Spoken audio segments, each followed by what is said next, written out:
Assalamualaikum, jumpa lagi lur. Kali ini kita mau obrolin persiapan untuk clear ulang.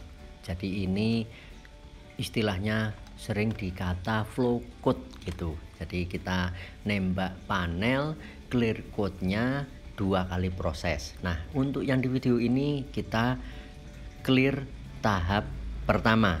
Nah, produk yang kita pakai kali ini Nikon 3100, mic ratio 4:1:1 alias kurang lebih tinernya 20% ya kalau ikut prosentase. Nah, setelah itu kita kenapa pilih clear code yang ini? Karena clear ini termasuk salah satu produk dengan kecepatan kering yang bisa diandalkan. Jadi biar waktunya tidak molor panjang, biar tidak ya istilahnya berbelit-belit, untuk acara flow code gini kita bakal pilih clear yang kriteria paling utama adalah cepat kering. Karenanya si Nikon 3100 kita jadikan pilihan untuk proyek kali ini. Nah, panel yang kita hajar ini body set Honda CB150 ya. Nah, ini sebenarnya video ini panjang banget. Ada proses kita bikin warna yang enggak seberapa umum, yang kita bilang sih ini temanya semongko gosong ya. Untuk video detail proses bikin warnanya ini kayak gimana kita bakal upload setelah yang ini. Jadi kita pakai istilahnya gitu, cerita kalau di film itu pakai alurnya alur terbalik. Kita langsung obrolin yang tahap terakhir, baru nanti kita perlihatkan proses detail mulai awal. Nah, balik lagi ke soal teknis aplikasi clear yang ini, kita tetap pakai mode one visit application alias one play ketek ya, sekali tembak langsung tanpa jeda. Jadi pernisnya kita tembak 2 kali alias 2 lapis dengan tanpa ada jeda antara lapis pertama dan lapis yang kedua.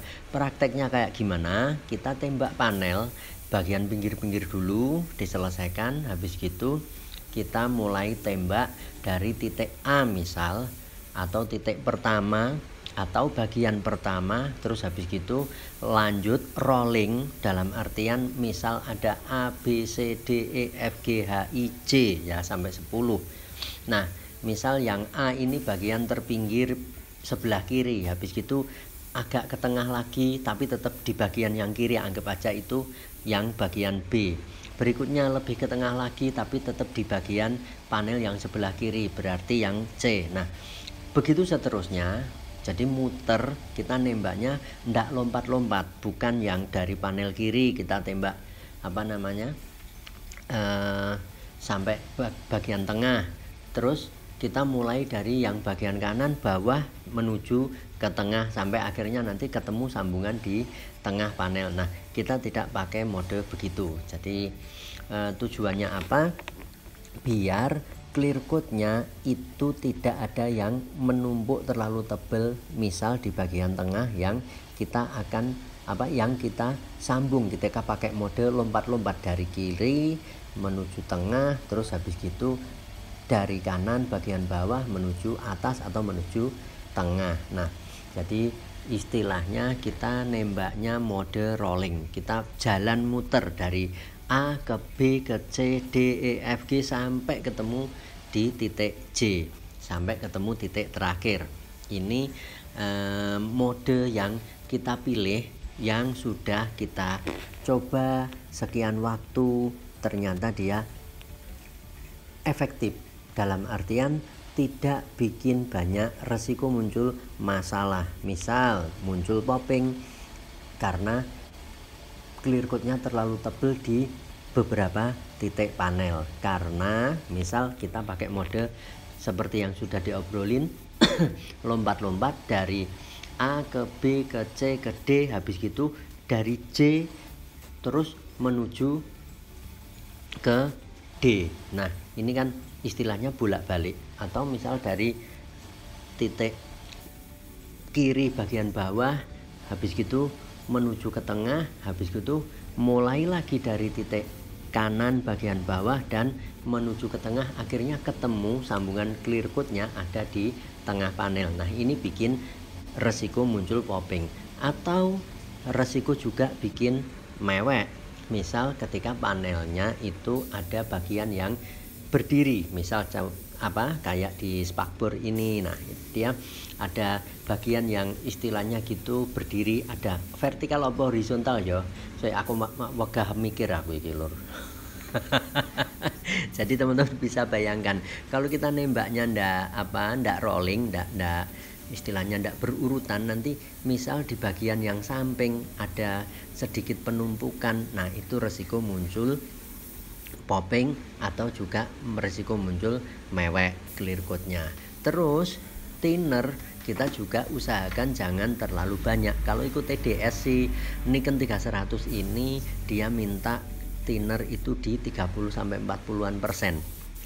Nah, tapi kita kasih dia di 20%. Tujuannya apa? Biar kita tetap bisa dapat daging yang relatif cukup tebal. Kenapa? Karena thinner sama dengan sampah. Semakin banyak thinner sama dengan semakin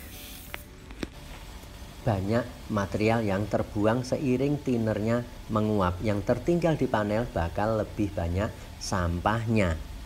Oke, kemudian kalau clear coat-nya kental gini apa enggak berat kita nembakinnya? Nah, karenanya ini angin kita bikin sedikit lebih besar. Kita enggak pakai manometer kali ini. Kenapa? Karena ya pengen aja mode barbar, daripada pusing mikirin pressure. Pokoknya asal tembakan masih kelihatan halus, berarti anginnya sudah cukup kenceng. Tapi ketika tembakan ternyata terlihat masih gede-gede cerukannya, oh berarti anginnya kurang kenceng, gitu aja beres. Jadi buat temen-temen yang misal belum pakai manometer, wes ndak usah bingung, tenang mat.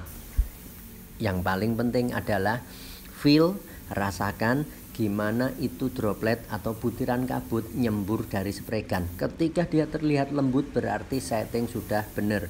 Nah, kalau dia sebenarnya lembut tapi ternyata bolong tengah, oh berarti itu anginnya kegedean, dikecilkan dikit gitu.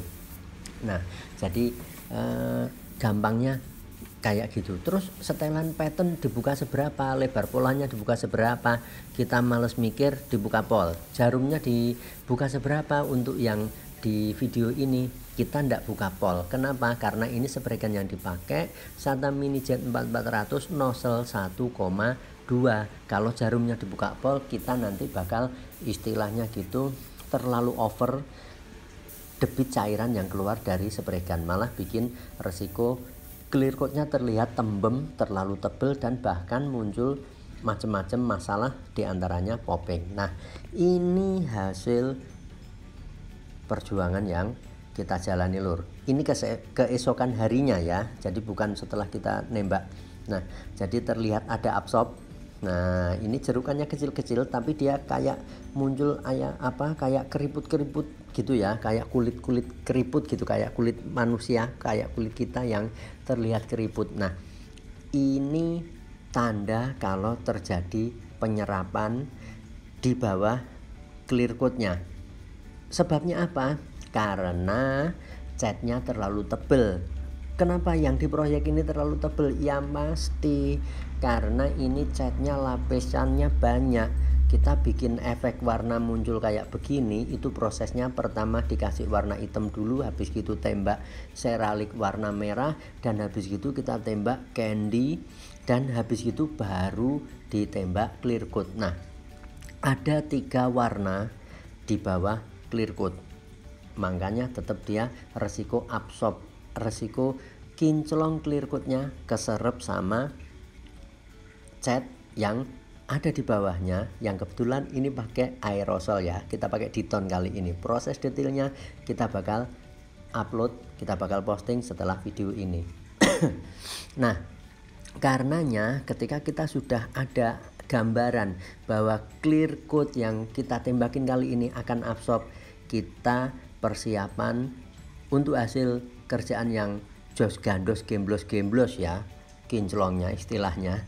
kita kasih dia kerjaan ala flow code. Nah, ini alasan kenapa di proyek kali ini kita kasih clear code-nya pakai mode flow code alias tembak 2 kali. Nah, ini setelah nginep 1 kali 24 jam, hari ini kita bakal jemur seharian penuh dan besok kita jemur lagi. Sore bakal kita amplas atau siang kita amplas dan bisa lanjut untuk tembak clear coat yang lapis kedua. Pakai clear apa? Pakai clear yang lebih bagusan. Oke, sekian dulu perjumpaan kali ini ya lur. Lanjut di video berikutnya. Semoga ada guna dan manfaatnya. Assalamualaikum.